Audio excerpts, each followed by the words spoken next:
sem pecado. Acheguemo-nos, portanto, confiadamente, junto ao trono da graça, a fim de recebermos misericórdia e acharmos graça para socorro em ocasião oportuna. Vou repetir. Acheguemo-nos, portanto, confiadamente, junto ao trono da graça, a fim de recebermos misericórdia e acharmos graça para socorro em ocasião oportuna. Uma das coisas que nós precisamos aprender como o reino dos céus funciona, como o reino de Deus funciona. A Bíblia fala que quando Jesus veio à terra, ele disse, quando os religiosos questionavam ele porque ele estava expulsando demônios, e alguns diziam que ele expulsava por meio de Beelzebu, e ele disse, se eu expulso por meio de Beelzebu, então o reino das trevas está dividido. E nenhum reino dividido subsiste, se estabelece. Está falando que a força de um reino está na sua unidade. Todo reino que começa a se dividir, ele enfraquece e cai. Agora, se eu expulso demônios pelo dedo de Deus, é chegado a vós o reino dos céus. Ele estava dizendo, se a obra que eu faço é feita pela mão de Deus na minha vida, então a vocês é chegado o reino dos céus. O que quer dizer isso? Quer dizer que quando o reino de Deus se estabelece, um dos primeiros sinais é que os demônios saem. Diga para o teu irmão, um dos sinais do reino de Deus é a libertação. Diga, onde o reino de Deus está, Satanás tem que sair. E essa é uma verdade que nós podemos firmar as nossas estacas e nos fortalecermos nela. Temos que tomar isso como uma base. Agora, se o reino de Deus é chegado a nós, nós precisamos aprender como o reino de Deus funciona.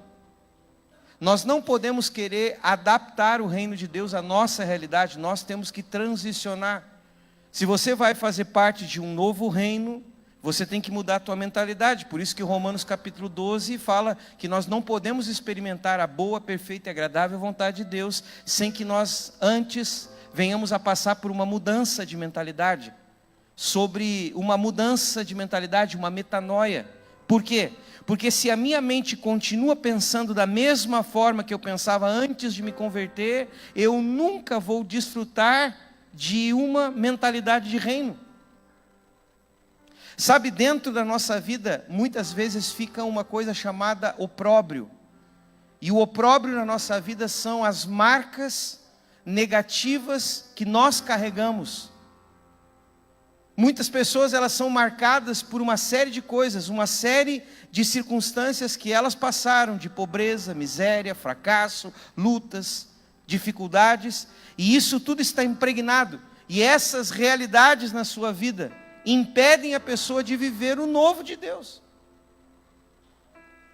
Quantos me entendem? Há uma transição, ou você transiciona de escravo para herdeiro, ou você vai continuar sendo sempre um escravo. Algumas pessoas, elas continuam dentro da sua mente com a mesma mentalidade que elas tinham antes de se converter. Elas mudam seus hábitos, mas não mudam a sua mentalidade. E é impossível nós, como filhos de Deus, vivermos o reino de Deus com a mesma mentalidade. Nós temos que mudar. Precisamos de uma transformação de mentalidade.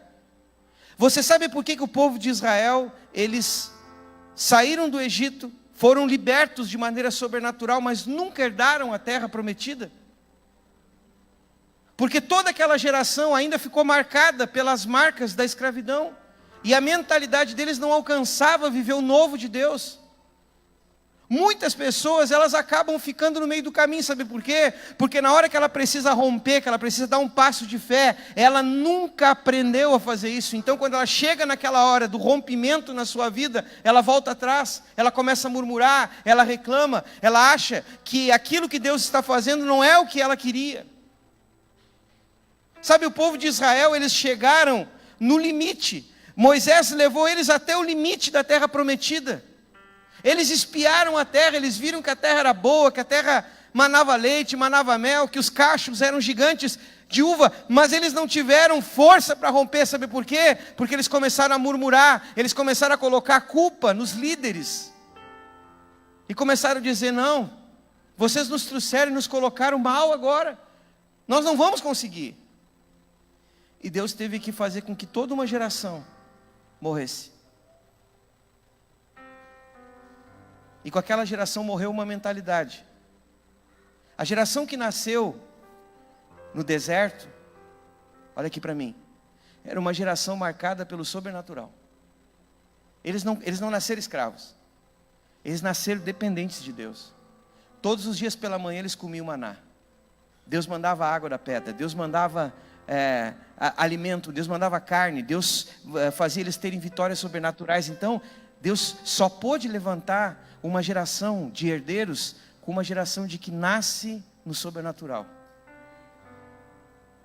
E tem pessoas que elas questionam, porque a sua estrutura, os seus fracassos, as suas derrotas, os seus limites, o seu opróbrio é tão mais forte do que aquilo que Deus está fazendo, que a pessoa está programada para duvidar, para reclamar, para murmurar. Talvez você fique pensando assim, mas como isso? Simples, você vai ver se você está pronto para entrar na nova herança que Deus tem para ti ou não. E eu te dou um detalhe: se você tem desanimado e tem murmurado, cuidado, o opróbrio ainda está em ti. Se você acha que aqueles que Deus levantou sobre a tua vida não são suficientes para te levar no teu destino, cuidado.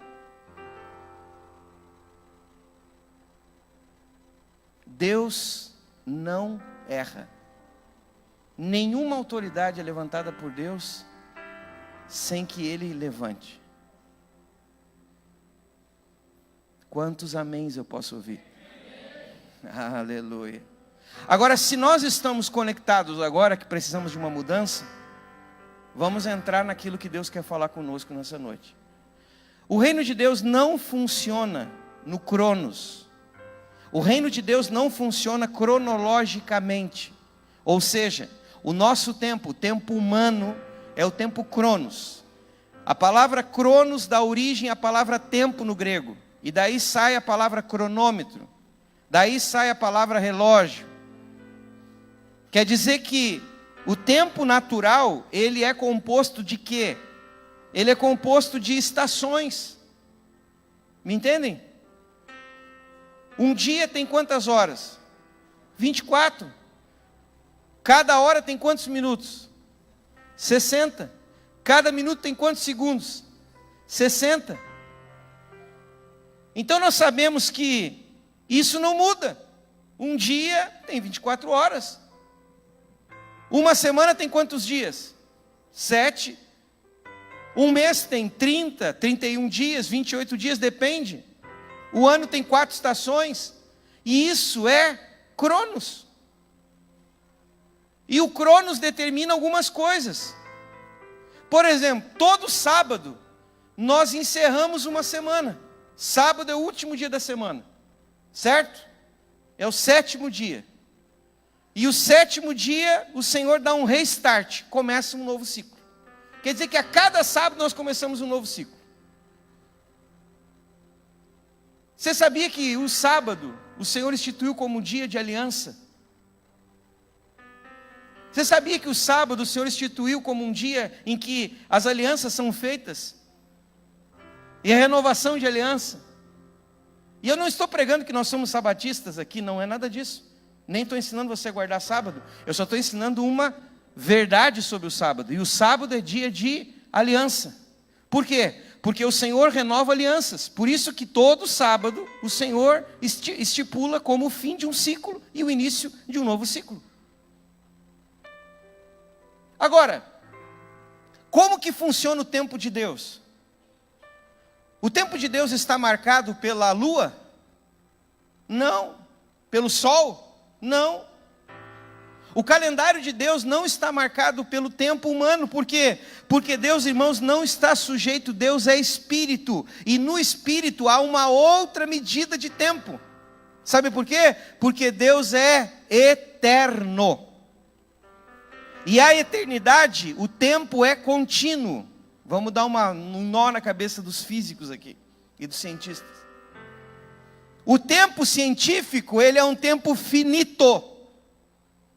É contado em anos, é contado em décadas, séculos, milênios, eras.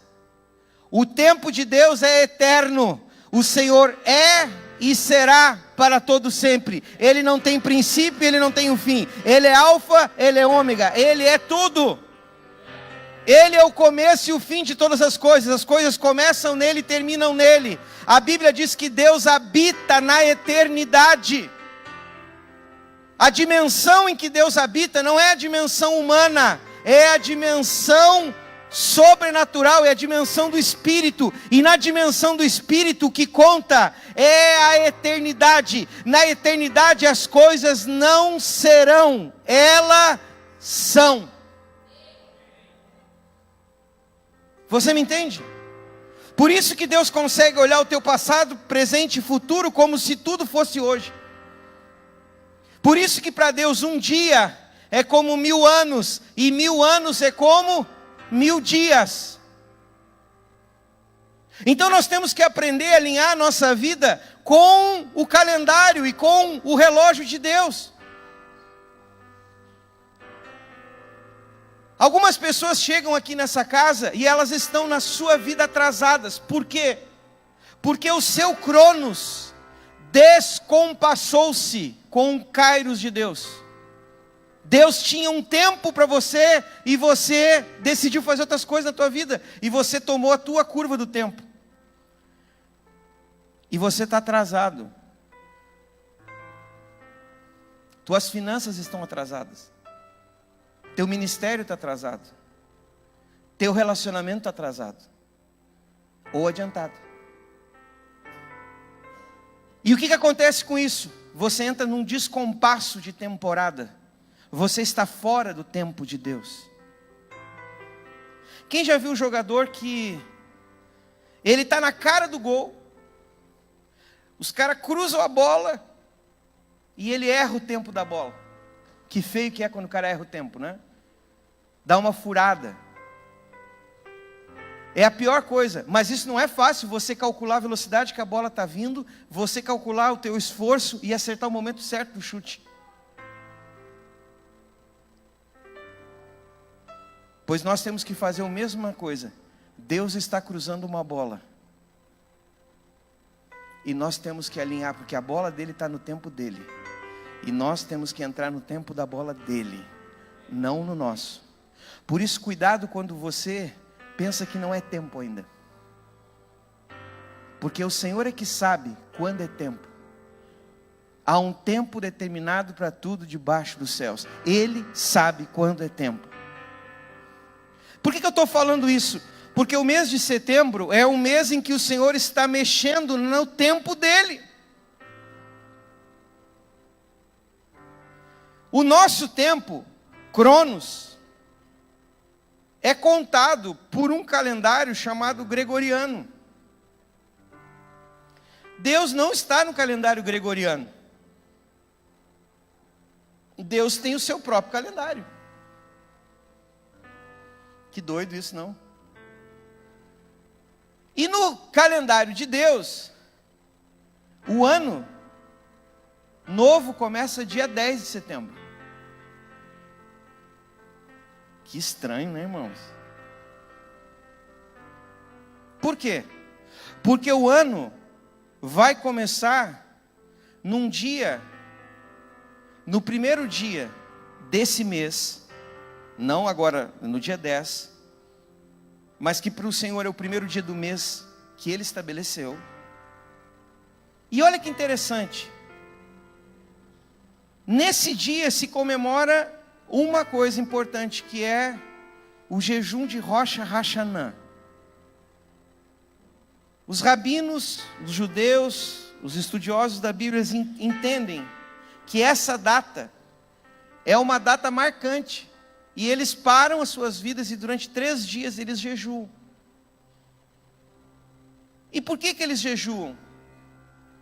Porque estudando eles entenderam que esse é o tempo em que o Senhor abre os seus livros e estabelece novas temporadas para a vida de pessoas. Quantos já leram aquele salmo que diz que o Senhor tem todos os nossos dias escritos no seu livro e nenhum dia faz falta ali para Ele, nada? Já leram esse salmo?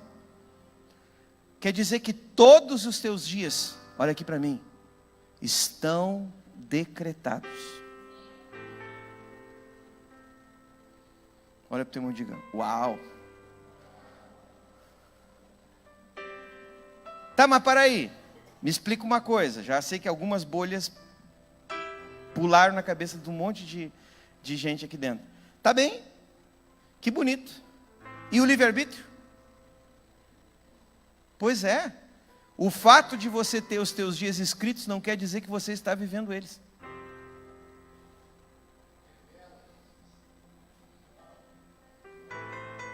E isso explica por que a tua vida está esse caos. Porque se você estivesse no tempo de Deus e vivendo o que Deus escreveu para ti, tua vida seria bem diferente.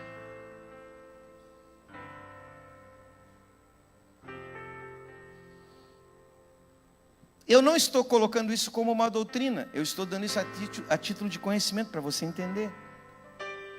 Eu estou dizendo para você que você precisa aprender como funciona o reino de Deus.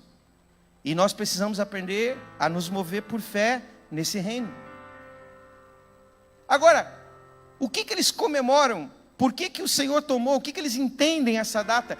Todas as datas festivas de Israel, tirando o dia de Rosh Hashanah, são datas que foram marcadas por fatos históricos. A única data que não é marcada por fato histórico é a virada do ano, o ano novo. Porque eles entendem que essa é a data que Deus criou o homem. E a maneira de Deus celebrar o homem é Deus fazendo assim: toda vez que chega essa data, eu te dou direito a começar uma nova história contigo. E eles celebram a vida do homem. Eles celebram Deus, então eles entendem que o primeiro Rosh Hashanah foi no dia 6, no 6º dia da criação. Que coisa tremenda, né, irmãos? E que Deus celebra, Deus cria o homem e diz: é boa a minha criação. E eu dou oportunidade para o homem viver plenitude de vida. Deus celebra o homem, irmãos. Assim como nós celebramos a Ele, assim como nós celebramos a Deus, Deus também celebra o homem. Deus se alegra, Deus se regozija, Deus se emociona, Deus jubila pela minha e pela tua vida. Você não é um erro, sabe? A Bíblia diz que o Senhor tem prazer em mim, tem prazer em você, o Senhor tem prazer em nós, irmãos. O Senhor se alegra.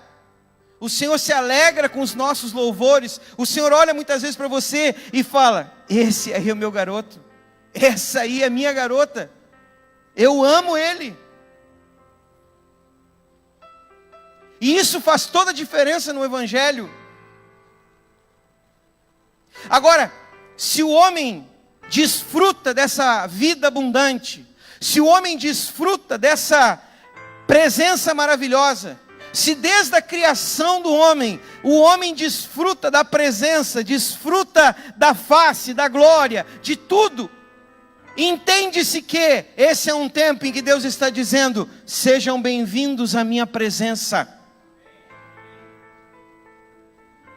Por isso que o escritor de Hebreus diz: não há nenhuma criatura, nada fica oculto diante da sua presença. Então eu vou dizer uma coisa para você: no calendário de Deus, no Kairos de Deus, esse mês é um mês em que o Senhor está dizendo: não quero nada entre mim e tu. Vamos remover tudo que está entre nós. Fale sério contigo mesmo. O que te separa de Deus hoje? É a igreja? Os teus fracassos? As tuas convicções? Teu orgulho? Tua vaidade? Tua soberba? As iniquidades, teus pecados? O que te separa de Deus? O que impede você de ser um homem ou uma mulher que queima diante dele?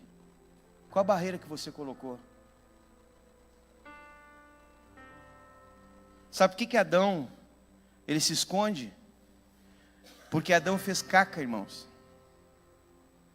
E caca feia.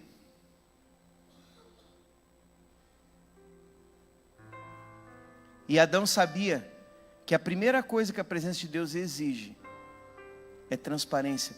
Porque nenhuma criatura fica encoberta, nada está encoberto diante da sua presença. Nada. Posso dizer uma coisa para você? Escute, levante teu rosto. Essa temporada será uma temporada em que Deus vai levantar as tuas cobertas. Sabe com que o homem se esconde? Com a sua religião, com a sua justificativa, com as suas explicações, jogando a culpa nos outros, jogando a culpa nas pessoas que estão ao nosso redor. Eu conheço um monte de pessoas que dizem: eu sou assim porque eu fui rejeitado quando eu era pequeno. Meu pai, minha mãe, o problema foram eles. O problema foi a igreja que me massacrou. O problema foi minha mulher, foi meu marido. O problema foi o irmão, o problema foi o pastor. Desculpa. Adão chegou e disse: é a mulher que tu me deu.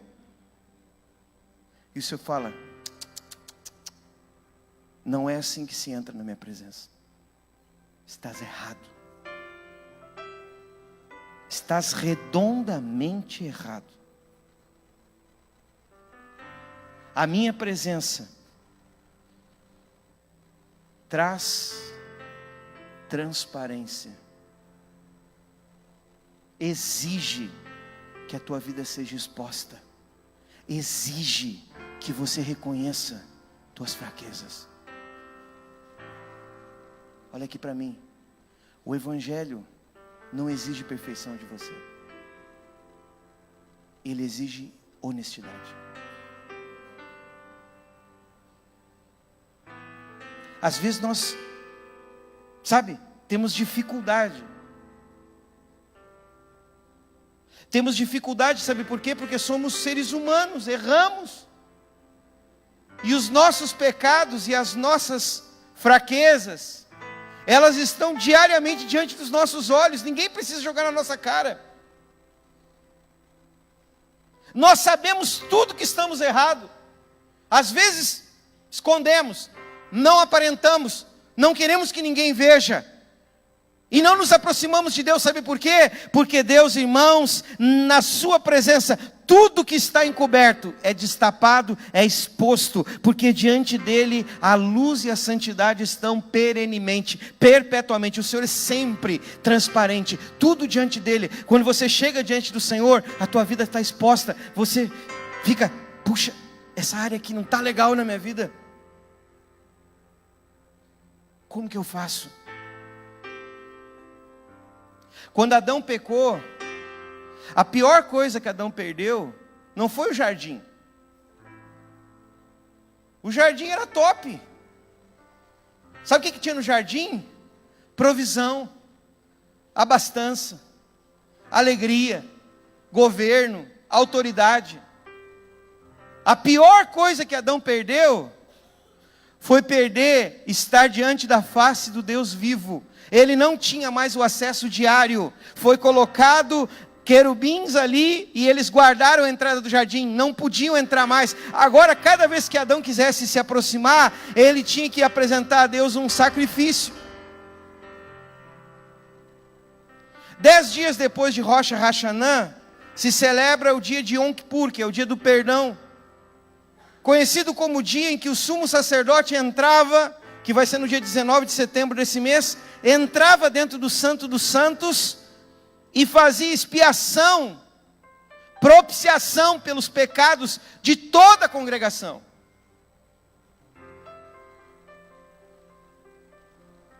E sabe como que era feita essa propiciação? Eles escolhiam 2 bodes. Num bode, todo mundo botava a mão na cabeça e começava a confessar pecado. Aquele bode tinha que ser levado por alguém, ser lançado fora, e ele ia carregar, e ninguém podia comer e nem tocar naquele bode, porque ele carregaria todas as iniquidades do povo. E o outro bode, ele era degolado, parte do sangue era aspergido sobre a congregação, parte do sangue o sumo sacerdote entrava uma vez no ano, diante da arca, diante do propiciatório, e começava a confessar os pecados. As pessoas tinham que falar os pecados e ele tinha que começar a confessar. Quer dizer que uma vez por ano se abria uma nova história para o povo de Israel. Uma vez por ano o véu era aberto e ali o Senhor dava o direito de usar com aquelas pessoas misericórdia, perdão. Sabe o que a Bíblia diz? Diz o seguinte, versículo 14 que nós lemos do capítulo 4: tendo, pois, Jesus, Filho de Deus, como grande sumo sacerdote, que penetrou nos céus. Agora fala de um outro sacerdote, porque todos os sumos sacerdotes faziam uma expiação por um ano. A Bíblia diz que Jesus não entrou num tabernáculo ou num santuário feito pela mão de homens. Ele atravessou o véu dos céus e ele entrou no santíssimo lugar no céu. Ele penetrou, ele entrou dentro dos céus. Quem é o nosso sumo sacerdote hoje? Jesus. Ele é o nosso sumo sacerdote. Em outras palavras, é Jesus que me justifica diante do trono de Deus. É Jesus que vai diante de Deus e apresenta para Deus não o sangue de um bode pela propiciação do meu pecado. Ele apresenta o quê? Ele apresenta o seu próprio sangue. E pelo poder do sangue dele, eu tenho remissão. Eu tenho remissão, ou seja, a minha pena é removida. Eu sou absolvido. Eu não recebo uma condicional. Eu não recebo uma liberdade condicional. Eu não recebo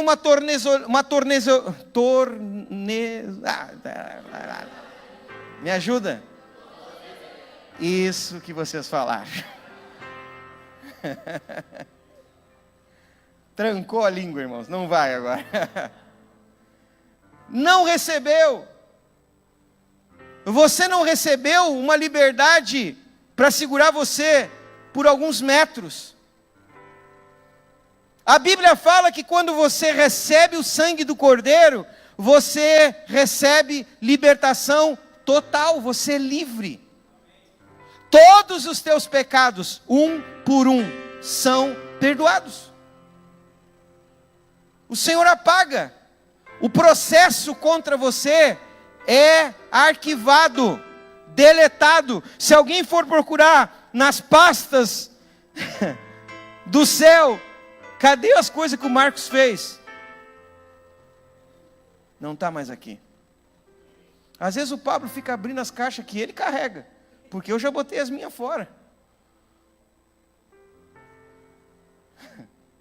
Nem o céu tem mais esse processo. Isso é entender o que o sumo sacerdote fez. Agora, o que eu devo fazer? A Bíblia fala, eu devo manter firme a minha confissão. Diga para o teu irmão, a tua parte é manter firme a confissão. Temos um sumo sacerdote. precisamos aprender o poder da confissão. Precisamos aprender a confessar nossos pecados.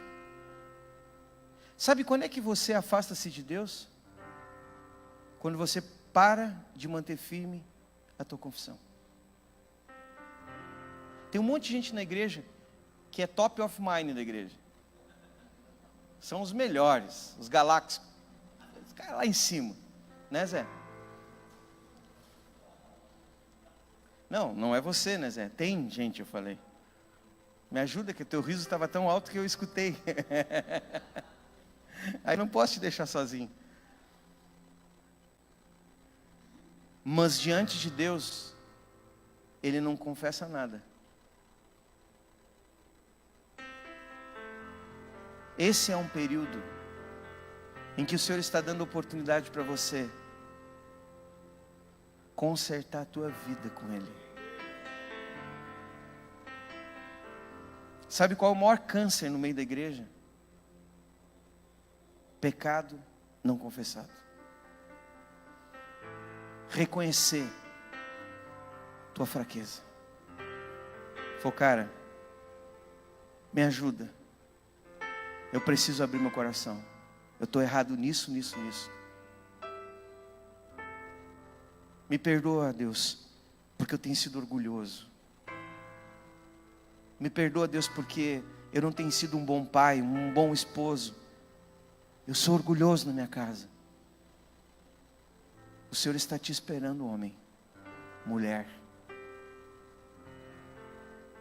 Deus está esperando as mulheres chegar e dizer: Senhor, me perdoa, porque eu guardo a ofensa do meu marido e fico sem falar com ele uma semana. Sabe, essa é uma temporada em que o Senhor está pronto para levantar um novo decreto sobre você. E sabe o que traz um decreto de morte? São os teus pecados. Deus perdoa. É verdade, Deus perdoa. Agora você sabe como funciona o perdão de Deus? Confessai os vossos pecados uns aos outros. Pô, vou chegar agora na igreja, vou sentar do lado daqui, do primeiro que eu sentar, vou dizer, cara, eu preciso confessar meu pecado. E vomito um monte de porcaria em cima do outro, o outro quase morre. Não tem estrutura para ouvir. Não. Por isso na casa nós temos mentores, líderes, pastores, pessoas que têm estrutura para te dar uma palavra de Deus. Por quê? Porque às vezes a palavra de um amigo vai ser para você, tranquilo. Ou vai ser, que desgraçado que tu é. Nós temos que ter uma palavra de Deus. Quer dizer que então, a primeira atitude minha, que quero estar diante da presença de Deus diariamente, deve ser qual? Aprender a conservar firme a minha confissão. Uma pergunta: como está a tua confissão com Deus? Qual foi a última vez que você parou e disse: hoje, Deus, nós vamos fazer um checklist aqui em casa. Eu vou abrir minha caixinha preta e vou botar tudo para fora, Senhor. Vou falar. Errei, vi porcaria na internet, flertei, adulterei, menti, soneguei, roubei. Ai, pastor, para, você está até me dando dor de barriga. Eu não vim para ouvir isso na igreja. Não, você veio para ouvir o quê? Uma palavra que te leve mais à frente. E você tem que entender que você tem um Deus que te perdoa. Sabe qual é a diferença do Evangelho para qualquer outra religião no mundo? É que qualquer outra religião no mundo vai falar que você tem que pagar pelos teus pecados. E o reino de Deus e o Evangelho vai ensinar você que os teus pecados podem ser perdoados desde o momento que você aprenda a confessá-los. E muitas pessoas, elas não mantêm firme a sua confissão. Não entendem que a base do relacionamento com Deus é confissão. Meu irmão, deve-se confessar pecado. Deve-se aprender a confessar Se você errou, se você fez alguma coisa contra alguém, você tem que aprender a abrir o teu coração e reconhecer as tuas culpas. Sabe, na justiça comum, toda pessoa é inocente até que se prove o contrário. E muitos de nós ficamos achando que essa é a justiça do céu. Não, eu vou esconder, eu não vou contar, porque né, ninguém saber, eu vou ficar na minha. Vou ocultar até o último minuto. E quando eu começo a encobrir as minhas transgressões, quando eu começo a encobrir, eu perco a oportunidade de estar diante dele. Sabe, eu tenho outras coisas para falar. São 3 passos para estar diante da presença. Um eu dei com você agora. Os outros 2 no culto das 20. Você tem que aprender, irmãos. Que a sinopse do filme atrai os telespectadores. Nesse momento, você tem que aprender que o primeiro passo é confissão. Por que eu estou falando? Porque nós vamos entrar agora nesse período, nós vamos ter 10 dias de jejum. Do dia 10, das 18 horas na verdade do dia 9, até as 18 horas do dia 19. Nós estaremos jejuando. E qual é o propósito do nosso jejum? Será realmente alcançar todo o nível de misericórdia e graça que Deus tem para nós como seus filhos. Você vai ficar espantado o que é a misericórdia e o que é a graça. Porque esses são os 2 próximos passos que eu devo aprender quando eu estou diante de Deus. O primeiro é ter uma vida de confissão. Sabe? Aprender a reconhecer as minhas falhas. Ter humildade, irmãos. Amém? Que tal você aí no teu lugar mesmo? Feche os teus olhos. E essa é uma noite de Santa Ceia.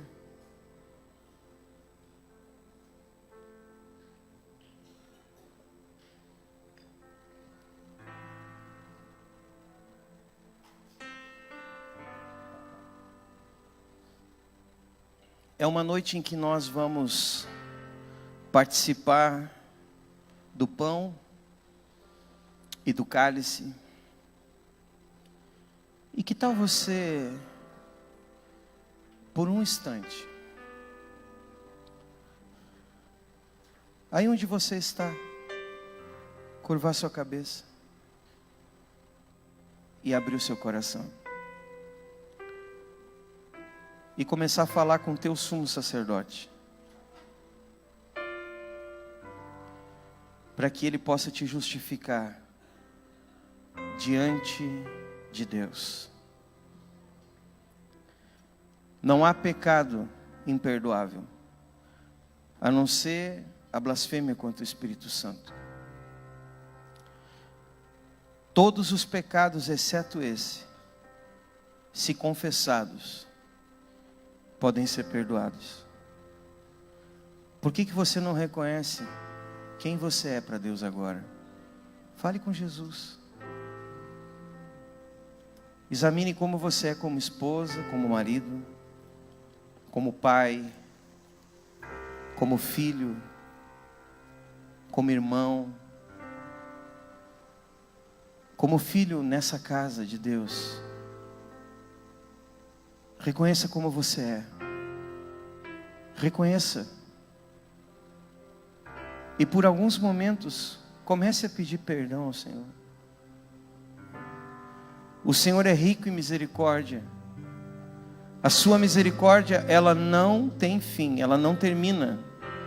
A misericórdia de Deus nunca acaba. O Senhor está a ponto de abrir uma temporada para celebrar contigo o teu novo tempo. Essa virada no calendário de Deus está dizendo: estou te dando novos começos. Louvado seja Deus que nós não precisamos esperar o dia de Yom Kippur para nos arrependermos. Louvado seja Deus que nós não precisamos esperar uma vez no ano para reconhecermos nossas fraquezas. Nós podemos fazer a todo momento, a cada dia, a cada instante.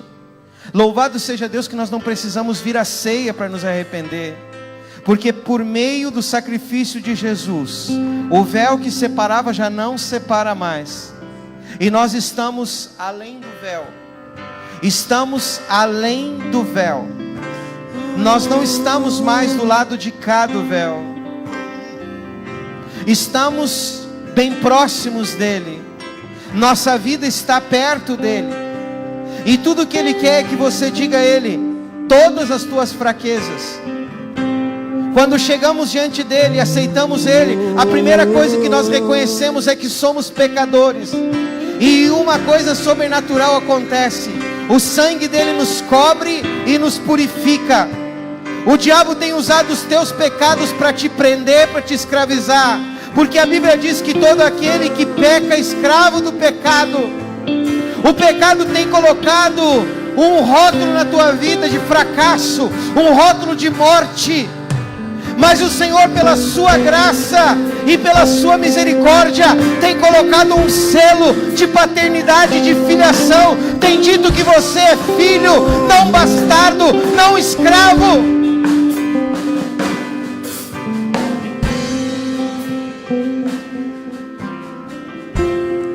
Pai, nós queremos te dar graças. Queremos consagrar os elementos da ceia nessa hora. Consagramos o pão que representa o corpo do teu Filho, sobre o qual todas as nossas iniquidades, maldições e pecados foram levados. Queremos te dar graças pelo sangue do Cordeiro. Te damos graças e consagramos o suco da vide, que representa o sangue que nos purifica, que nos comprou, que nos remiu, que nos deu uma nova identidade, uma nova vida. Brinquedes tu mastere. O Senhor não te chamou há pouco nessa noite. Ele te dá a oportunidade de te arrepender e te voltar a Ele de todo o teu coração. De te arrepender e dizer: eis-me aqui, eu não me escondo, eu estou aqui. O meu lugar é contigo, além do véu, além do véu.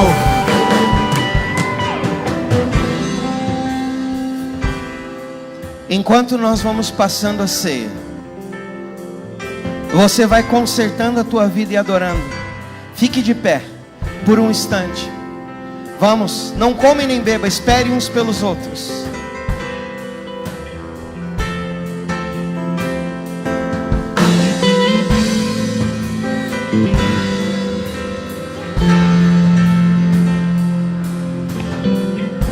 Tua presença é o meu lugar.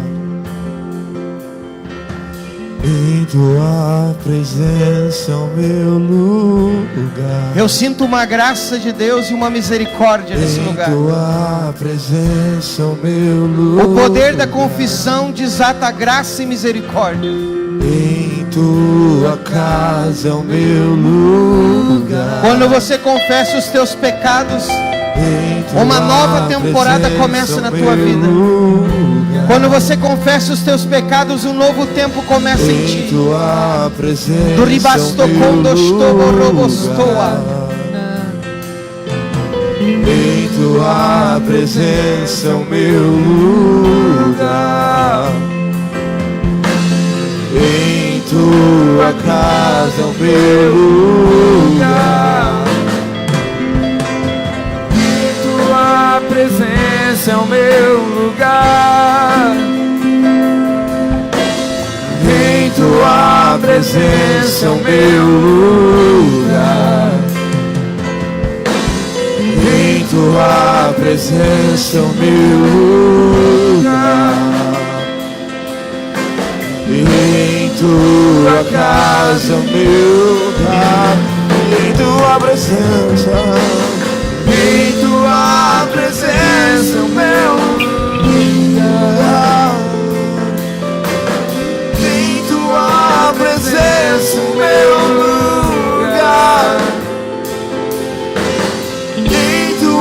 tua presença o meu lugar. Em tua casa, meu lugar. E em tua presença o meu lugar. Em tua presença o meu lugar. Em tua presença o meu lugar. Em tua casa eu posso ver, eu posso ir. Em tua presença há um lugar para mim. Eu posso ver, eu posso ir. Em tua presença há um lugar para mim. O meu lugar é contigo, além do véu, além do véu. O meu lugar é contigo, além do véu, além do véu.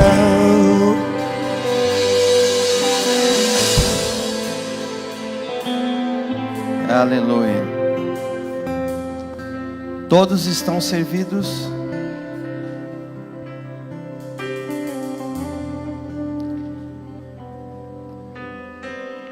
A palavra de Deus nos fala em 1 Coríntios capítulo 11, versículo 23.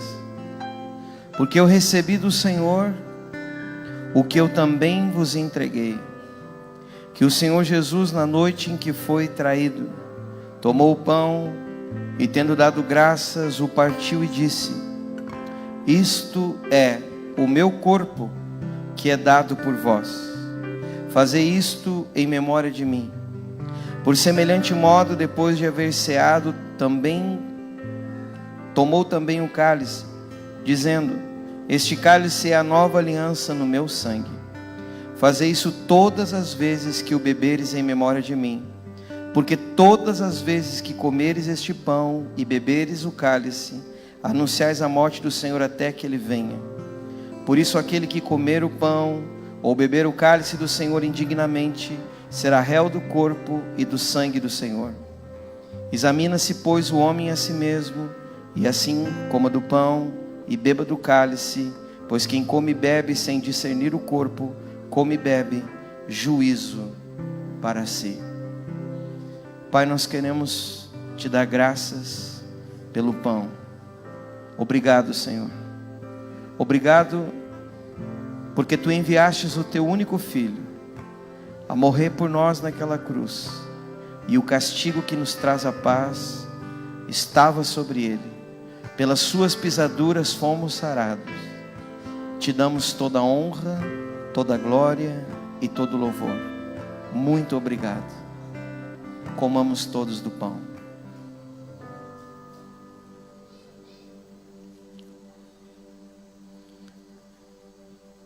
Por semelhante modo, depois de haver ceado, tomou o cálice e, tendo dado graças, disse: este é o símbolo da nova aliança. Por meio desse cálice nós renovamos a nossa aliança com o Senhor. Levante o teu cálice e, com as tuas palavras, renove a tua aliança de servir a Cristo. Fale com Ele. Senhor Jesus, eu quero renovar a minha aliança. A minha aliança por meio do teu sangue. Essa aliança que me dá autoridade e liberdade de entrar diante do trono da graça e desfrutar de tudo aquilo que tu tens reservado para mim. Te dou toda a honra, glória e louvor. Bendito é o teu nome. Renova minha aliança, que durante todo esse mês de setembro minha vida seja para te honrar, minha vida seja para te servir. Em nome de Jesus.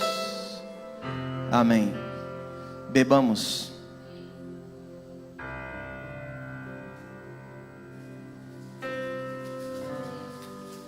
Aleluia.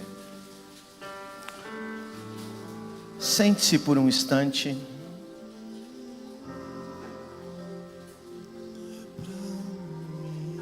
Me dê 2 minutos. Primeiro, eu quero que você separe a tua semente, tua oferta, teu dízimo, aquilo que você tem trazido para honrar a Deus. O princípio de ofertar e dizimar nunca pode ser a obrigatoriedade. Deve ser a honra. Se fazemos por obrigação, não fazemos por meio de fé. Temos que aprender a fazer por honra. Então vá separando antes de eu orar. Enquanto você separa, eu quero falar um pouquinho sobre o que vai estar acontecendo durante o mês e a nossa agenda. Nós estaremos entrando em jejum, então, no domingo, dia 9, ou seja, domingo que vem, a partir das 18 horas. Nós estaremos fazendo o jejum na casa até as 18. E depois comem depois das 18. Me entendem? Vamos começar o jejum, vamos até as 18. Durante 10 dias estaremos jejuando. Aqueles que querem fazer um jejum mais forçado e querem fazer o jejum de Rosh Hashanah durante 3 dias, só com água, devem começar então no domingo às 18 e vão entregar. Segunda vai completar um dia, terça outro, quarta-feira entrega às 18 horas, 3 dias de jejum só com água. Não faça se você não está acostumado, porque isso pode ser um dano para a tua saúde. Agora, se você quer, o que vamos estar fazendo? Esse período de 10 dias de jejum, ele traz um período de confissão, reconhecimento das nossas culpas, a propiciação da misericórdia e da graça de Deus, e nós vamos estar praticando. Uma das coisas que o sangue de Jesus faz é nos libertar das nossas dívidas, dívidas espirituais, dívidas emocionais e dívidas financeiras. No dia 19 de setembro, véspera de feriado, nós vamos ter um culto entregando o jejum aqui às 8 da noite.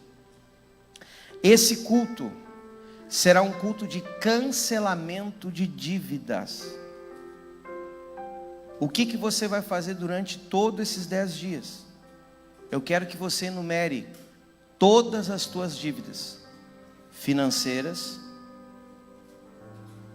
espirituais, ou seja, pecados, e emocionais, ou seja, coisas que você fez para alguém e alguém está ofendido contigo.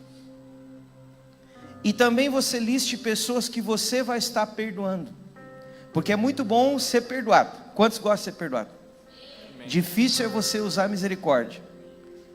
Então você também vai fazer um tempo de perdoar pessoas, financeiramente, espiritualmente e emocionalmente. Amém? Essa lista você vai fazer. Ninguém vai lê-la. Eu não vou ler. No dia 19 nós estaremos fazendo uma queima, um ato profético aqui na frente da igreja, porque dentro da igreja não dá, porque senão encher a igreja de fumaça. Então vai ser aqui na rua, no final do culto. Nós vamos todos ali, vamos queimar as nossas dívidas. E de maneira sobrenatural vão haver cancelamento de dívidas, pagamento de dívidas, relacionamentos que estavam cortados voltarão a funcionar novamente. Prepare-se, esses 10 dias vão marcar com perdão e reconciliação em todas as áreas. Nós estaremos, talvez você tenha dívidas que são impagáveis. Não se preocupe, não é o teu dinheiro que vai pagar a conta, é o sangue de Jesus. E eu vou estar ensinando, os pastores da casa, pastor Pablo, pastor Jander, apóstolo Leandro, pastor Inácio, vamos estar pregando durante esses 10 dias sobre isso, ensinando você como alcançar a misericórdia, como receber misericórdia. E vamos também ensinar você também como desfrutar da graça de Deus. Então não perca, porque todos os cultos da casa serão direcionados a isso. Será uma série. E o nome desse mês é rompimento financeiro. O diabo não vai mais dominar as tuas finanças. Você não vai ser mais escravo da dívida, da escassez, da falta. Relacionado a isso, nós estamos organizando uma excursão que nós vamos a Porto Alegre no dia 10, justamente no primeiro dia. Vamos receber 2 pastores norte-americanos em uma igreja em Porto Alegre, e nós vamos participar de um culto que esses 2 pastores vão pregar, 2 norte-americanos, e eles são fundadores e presidentes do Ministério de Finanças, chamado CRAU.